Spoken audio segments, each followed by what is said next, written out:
दो बेटों की कहानी में क्या यीशु ने सच में कहा था कि एक बेटा अच्छा था और दूसरा बुरा? मैथ्यू के अध्याय 21 के पद 28 से 32 में हम दो बेटों के दृष्टांत के बारे में पढ़ते हैं जो यीशु ने मुख्य पुजारियों और बुजुर्गों को बताया था। यीशु ने उनसे पूछा कि वे एक ऐसे आदमी के बारे में क्या सोचते हैं जिसके दो बेटे थे। पिता ने पहले बेटे से कहा कि वह जाकर अंगूर के बाग में काम करे, और बेटे ने पहले तो मना कर दिया, लेकिन बाद में अपना मन बदल लिया और चला गया। फिर पिता ने दूसरे बेटे से कहा कि वह जाकर अंगूर के बाग में काम करे, और उसने जवाब दिया कि वह जाएगा, लेकिन गया नहीं।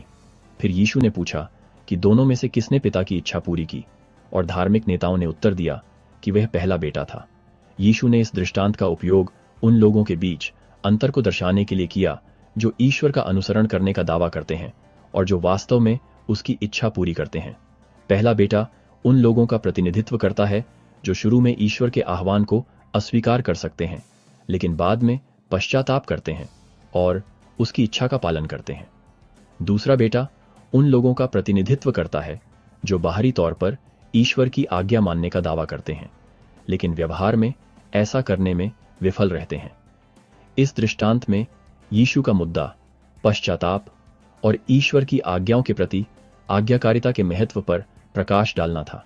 उन्होंने इस बात पर जोर दिया कि कर संग्रहकर्ता और पापी, जिन्हें अक्सर ईश्वर का पालन करने की सबसे कम संभावना के रूप में देखा जाता था, धार्मिक नेताओं से पहले ईश्वर के राज्य में प्रवेश कर रहे थे, जो बाहरी रूप से धर्मी दिखाई देते थे, लेकिन ईश्वर की इच्छा के अनुसार नहीं जी रहे थे। यह कहानी हमें सिखाती है कि कर्म शब्दों से अधिक बोलते हैं।